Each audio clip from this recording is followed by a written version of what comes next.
ETF index mutual funds నేర్చుకుని stock మార్కెట్లో రాణించాలనుకుంటున్నారా? వెంటనే ఈ నెంబర్కి కాల్ చేయండి.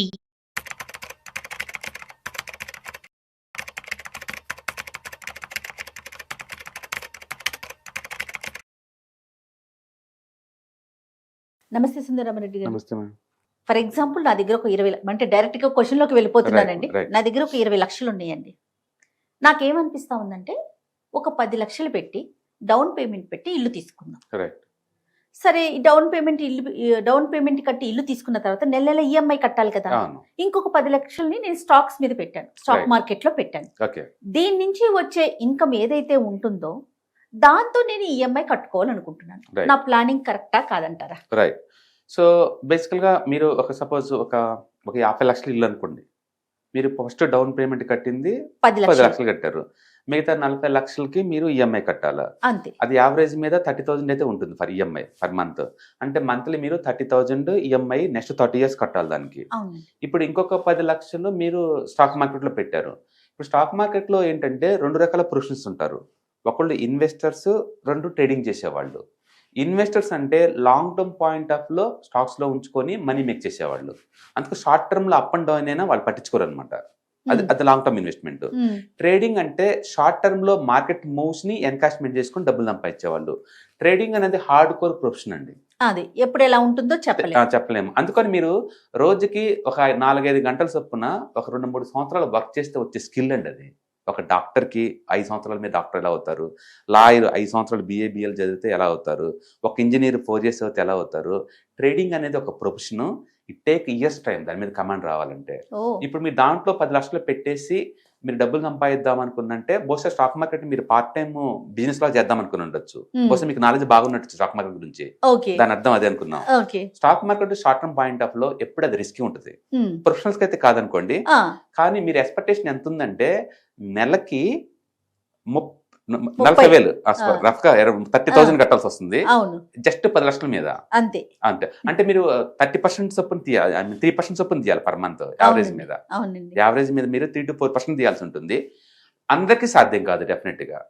ఎందుకంటే ట్రేడింగ్ అనే ప్రొఫెషన్ లో లూజర్సే 95% ఉంటారు.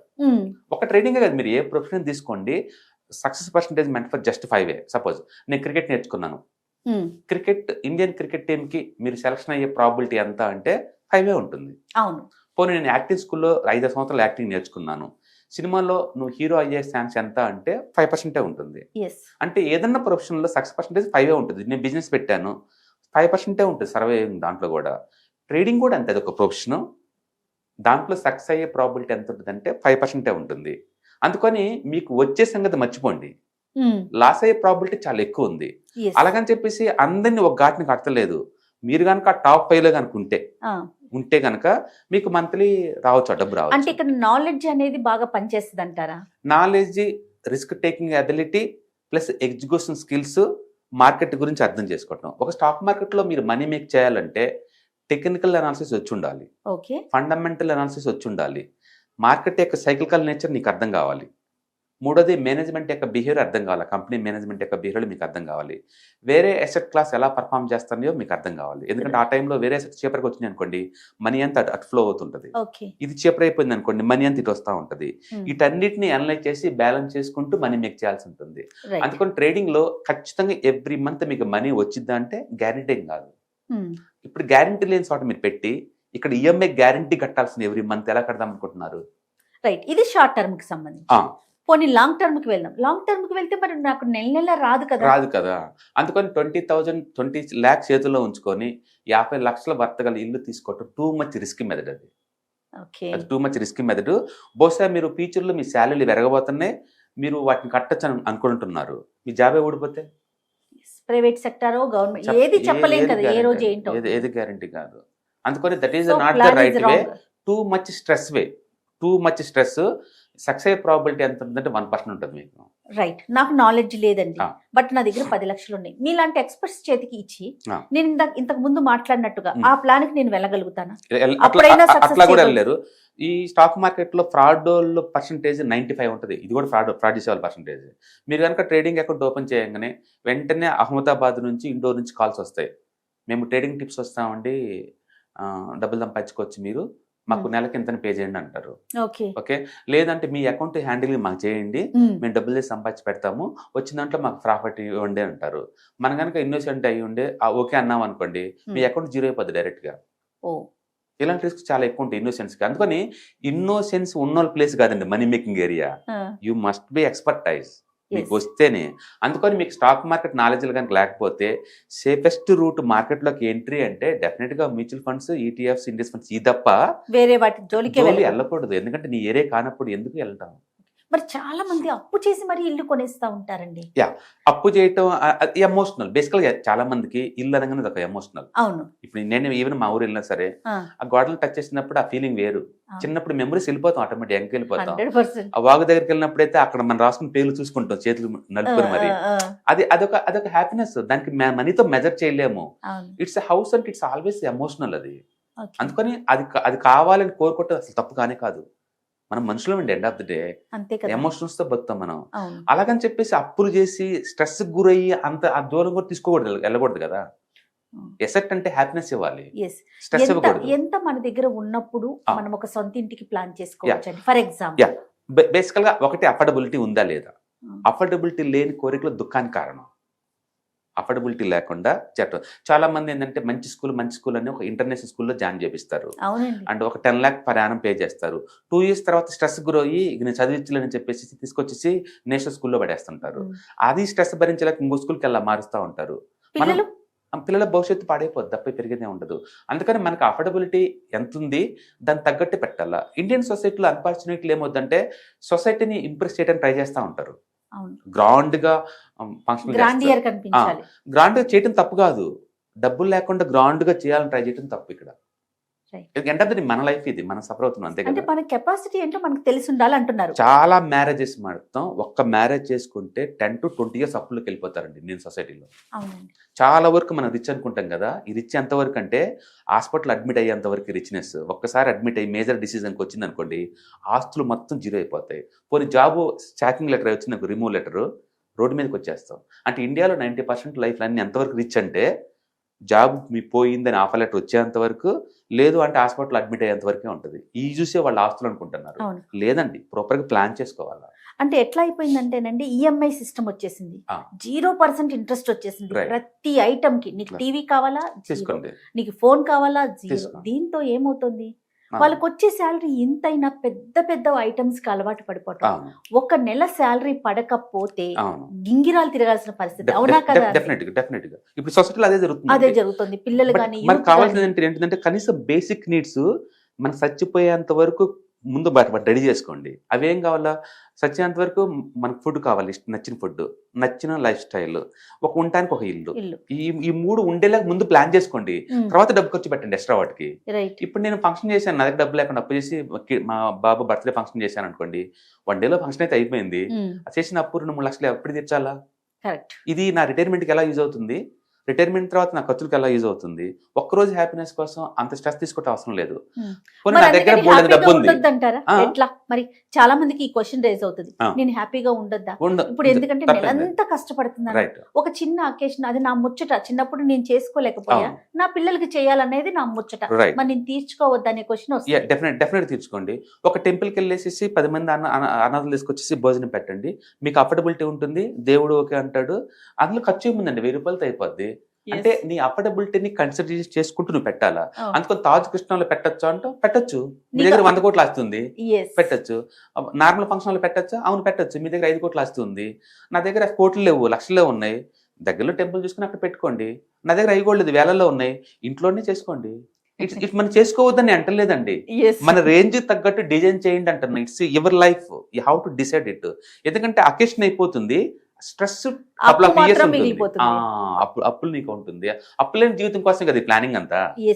నేను పదే ఒక క్వశ్చన్ అడుగుతున్నాను అనుకోవద్దండి. ఇల్లు కొనుక్కోవాలంటే మినిమం ఎంత ఉండాలి, మన చేతిలో ఎంత డబ్బులు ఉండాలి, మన కెపాసిటీ ఎంత ఉండాలి? ఒక 2 కోట్ల ఇల్లు నేను కొనుక్కోవాలి.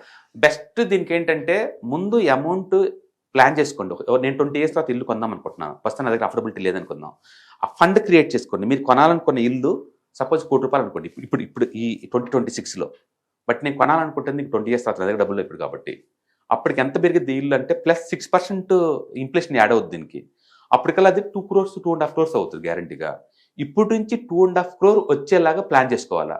నాకు ఎవ్రీ మంత్ 10,000 మిగులుతుంది అనుకోండి, నేను 10,000 రూపాయలు పెట్టుకుంటూ పోతుంటాను. ఎక్కడ పెడతానంటే ఎక్కడైతే నా మనీ సేఫ్ సెక్యూర్గా ఒక 12 to 15% గ్రో అవుతుందో అక్కడ పెట్టుకుంటూ పోతుంటాను. ఇలా పెట్టుకుంటూ పోయే ప్రాసెస్లో ఏంటంటే ఎప్పుడైతే నా దగ్గర మనీ కనుక ఒక 2 crores చేరిందో, ఇప్పుడు నా దగ్గర 2 crore ఉంది కదా, ఇప్పుడు ఆ ఇల్లు అఫోర్డబిలిటీ ఉంది కదా, ఇప్పుడు ఏం చేస్తాను, లోన్ తీసుకొని మ్యాక్సిమం లోన్ ఇల్లు కొనుక్కుంటాను. ఈ డబ్బుల్ని SWPని ఈఎంఐలా కట్టుకుంటూ పోతాను. అప్పుడు నా జాబ్తో సంబంధం లేకుండా నా ఇంట్లో నేను కూర్చుంటాను, నాకు కంఫర్ట్గా కూర్చుంటాను. ఎందుకంటే మనీ అలా గ్రో అవుతుంది కాబట్టి. ఒక 20 years తర్వాత నాకు ఇల్లు మిగిలిద్ది, మళ్ళీ నా మనీ మిగులుతుంది. అది బెస్ట్ సొల్యూషన్. అది బెస్ట్ సొల్యూషన్. ఒకవేళ 20 years దాకా నేను ఆగలేనని మీరు అనుకుంటే, నాకు ఇప్పుడే ఇమ్మీడియట్లీ కావాలనుకుంటే మాత్రం టూ మచ్ స్ట్రెస్ అవుతారు, అందులో డౌట్ లేదు. సో కాబట్టి అఫోర్డబిలిటీ ఉందో లేదో చెక్ చేసుకోండి. అది లేకుండా కోరికలు టూ మచ్ ఉండకూడదు. అందుకని మీకు పేయింగ్ కెపాసిటీ ఎప్పుడు వస్తుంది, ఎంత కాలం కల్లా ఫండ్ క్రియేట్ చేస్తారు, ఆ ఫండ్ క్రియేట్ అయిన తర్వాత మీరు హౌస్ కొనుక్కుంటే మీకు కంఫర్ట్ గా ఉంటుంది. చాలా మందికి అంటే ఒక డౌట్ వస్తుందండి, నేను అప్పు చేసుకొని ఇల్లు కొనుక్కోవచ్చా కొనుక్కోకూడదా? మీలాంటి ఎక్స్పర్ట్స్ కొనుక్కోవద్దని చెప్తాను. అందుకని నేను అద్దీంట్లోనే ఎన్ని సంవత్సరాలు ఉండాలి, నెల ఎన్ని రోజులు తిరిగి వస్తుంది, 30 రోజులు టపామని వచ్చేస్తుంది.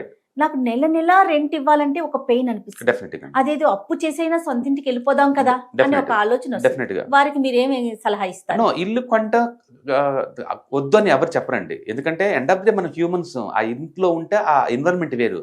మనం ఎక్కడ తిరిగి వచ్చినా ఇంటికి వెళ్ళామనుకోండి, భూమి మీద స్వర్గం అంటూ ఉందంటే అది ఇల్లేనండి. అది గుడిసెనే అవ్వచ్చు, ప్యాలెస్ అనే అవ్వచ్చు, డజంట్ మ్యాటర్. ఎందుకంటే మన అనుకునే వాళ్ళు ఇక్కడ ఉన్నారు. అందుకని అక్కడ చేరితేనే ఆ కంఫర్ట్ వస్తుంది.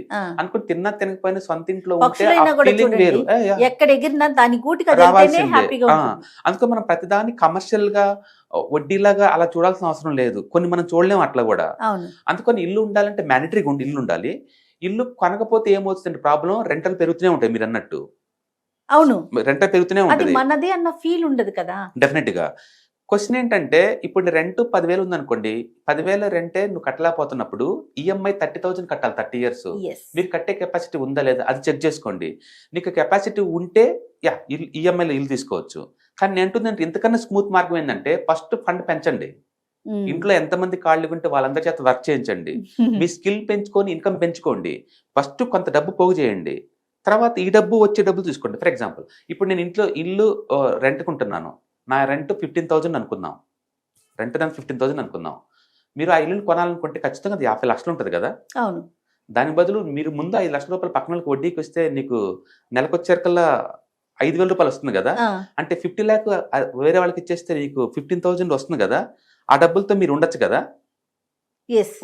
ఈ లోపు అఫోర్డబిలిటీ పెంచుకోండి, ఇన్కమ్ లెవెల్ పెంచండి, పెంచి ఫండ్ క్రియేట్ చేసుకోండి, తర్వాత మీరు హౌస్ కొనుక్కోండి. అందుకని హౌస్ కొనొద్దని ఎవరు అంటలేదండి ఇక్కడ. ఇట్స్ ఆల్ అబౌట్ అఫోర్డబిలిటీ మీకు ఉందా లేదా అది మాత్రం చెక్ చేసుకోండి. వచ్చేంత వరకు వెయిట్ చేయమంటాను, లేకపోతే స్ట్రెస్ అవుద్దంటాను.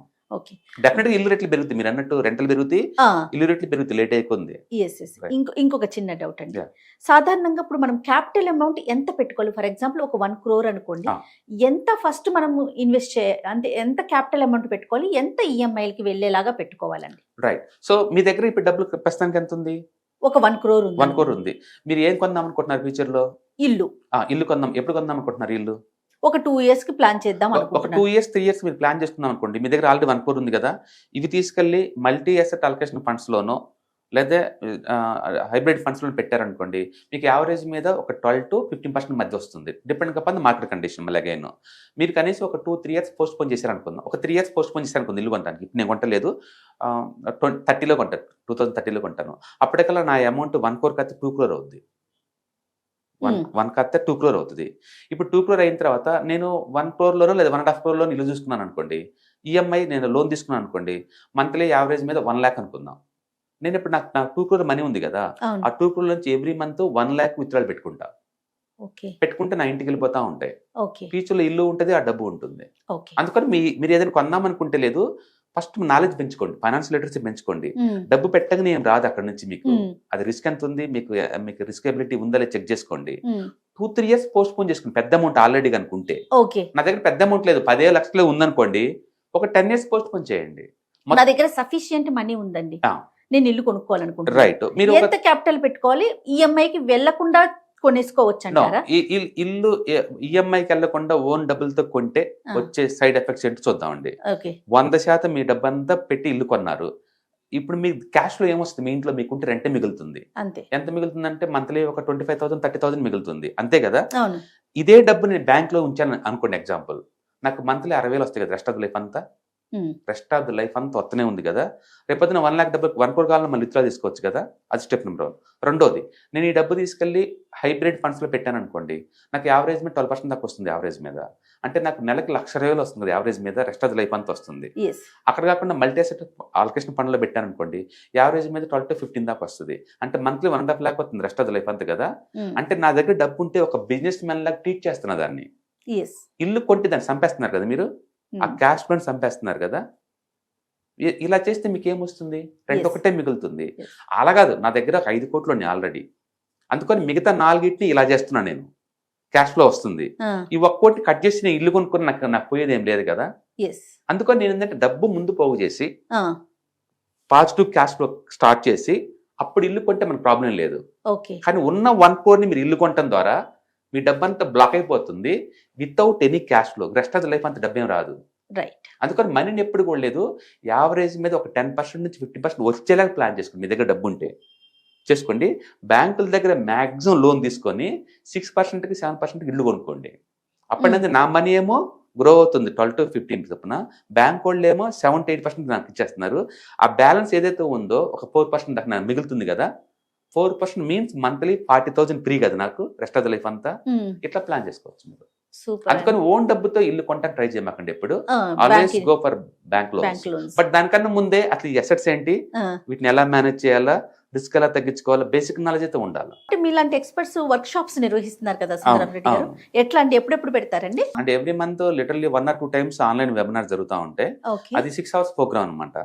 దాంట్లో మీకు ఈటీఎఫ్స్ అంటే ఏంటి, ఇండెక్స్ ఫండ్స్ అంటే ఏంటి, మ్యూచువల్ ఫండ్స్ అంటే ఏంటి, అసలు స్టాక్ మార్కెట్ లో ఎన్ని ట్రేడింగ్ మెథడాలజీస్ ఉంటాయి, ఏమేమి ప్రొడక్ట్స్ ఉంటాయి, మీకు కాంప్రహెన్సివ్ గా ఒక స్టెప్ మార్కెట్ లో ఎంటర్ అవుదాం అనుకున్న వాళ్ళందరికీ ఇది బాగా యూజ్ అవుతాయి అనమాట. సూపర్. సో ఈ కింద స్క్రోల్ అవుతున్న నెంబర్ పై మీరు రింగ్ చేశారనుకోండి, పూర్తి డీటెయిల్స్ మీకు ఇస్తారు. మీరు ప్రోగ్రామ్ అటెండ్ అయిన తర్వాత మీ ఫీడ్బ్యాక్ ఇవ్వచ్చు, మీరు ఇంటరాక్ట్ అవ్వచ్చు, మీకున్న డౌట్స్ అని అడగచ్చు, మీకు క్లారిటీ ఉంటుంది అక్కడ ఏం జరుగుతుంది. ఆన్లైన్ కాబట్టి మీరు వరల్డ్ లో ఏ మూల ఉన్నా అటెండ్ అవ్వచ్చు. Super super. ఓకే, మీరే తీసుకుంటారు క్లాసెస్? ఓకే, మార్నింగ్ నుంచి ఈవినింగ్ అరౌండ్ 7 o'clock అలా 6 o'clock 3 hours ఉంటుందండి. 6 to 9 అలా ఉంటుంది. 2 days ఉంటుంది వర్క్. ఓకే, దీనికి రిజిస్ట్రేషన్ ఏమన్నా ఉందండి? కింద స్క్రోల్ అవుతున్న నెంబర్ పై రింగ్ ఇస్తే మీకు డీటెయిల్స్ పాస్ చేస్తారు. అంటే మీకు దీంట్లో ఈ నెక్స్ట్ ఫ్యూచర్ లో కూడా మీకు అవసరమైన కొత్త కొత్త ఈటీఎఫ్స్, మ్యూచువల్ ఫండ్స్ వస్తుంటాయి కదా, వాటిని ఎలా ట్రాక్ చేసుకోవాలా, ఎలా అనలైజ్ చేసుకోవాలా, అంటే ఏది తీసుకుంటే ఎంత రిస్క్ ఉందో మీకు క్లారిటీ ఉంటుంది. చాలా మంది ఏంటంటే దూరంగా ఉండి భయపడుతుంటారు, దాని బదులు దాన్ని తెలుసుకున్నారనుకోండి క్లారిటీ, కంఫర్ట్ అనిపిస్తుంది. మీరు నాకు ఇప్పుడు చెప్పిన దాంట్లో ఒక బెస్ట్ ఎగ్జాంపుల్ చెప్పారు. టమాటో గట్టిగా ఉంటే తీసుకోము, గట్టిగా ఉంటే తీసుకుంటాం, ఎందుకంటే మనకు అది చెప్పారు కాబట్టి. అలాగే ఫండ్స్ కూడా దీనికి సంబంధించి ఒక ఎక్స్పర్ట్ సలహా తీసుకుంటే డైరెక్ట్ గా మనమే ఇన్వాల్వ్ అవడానికి అవకాశం ఉంటుంది. సో వాటికి సంబంధించి మీరు వెబినార్లు, ఇలాంటి సెమినార్లు నిర్వహించడం, చాలా మందికి అవగాహన కల్పించడం చాలా సంతోషం అనిపిస్తోందండి. దీనికి సంబంధించి చూసే ఆడియన్స్ కి ఎవరికైనా సరే ఈ సెమినార్ లో పార్టిసిపేట్ చేయాలి అనుకుంటే కనుక కింద స్క్రోల్ అవుతున్న నెంబర్ కి ఒక్కసారి కాంటాక్ట్ అవ్వండి. థ్యాంక్ యూ అండి, థ్యాంక్ యూ సో మచ్. నమస్తే. హాయ్. స్టాక్ మార్కెట్ లో వాలటిలిటీకి దూరంగా ఉంటున్నారా? పోర్ట్ఫోలియోస్ అన్ని కూడా రెడ్ లో ఉండి బ్లీడ్ అవుతున్నాయా? అంటే స్టాక్ మార్కెట్ లో ఉండి సస్టైనబిలిటీ ఉన్న బిజినెస్ మోడల్ లాగా, లేదా స్టాక్ మార్కెట్ లాంగ్ టర్మ్ లో మంచి వెల్త్ క్రియేట్ చేసుకునేలాగా ప్లానింగ్స్ ఏమైనా ఉన్నాయా? అయితే అలాంటి వాళ్ళ కోసం ఈ ప్రోగ్రామ్ అండి.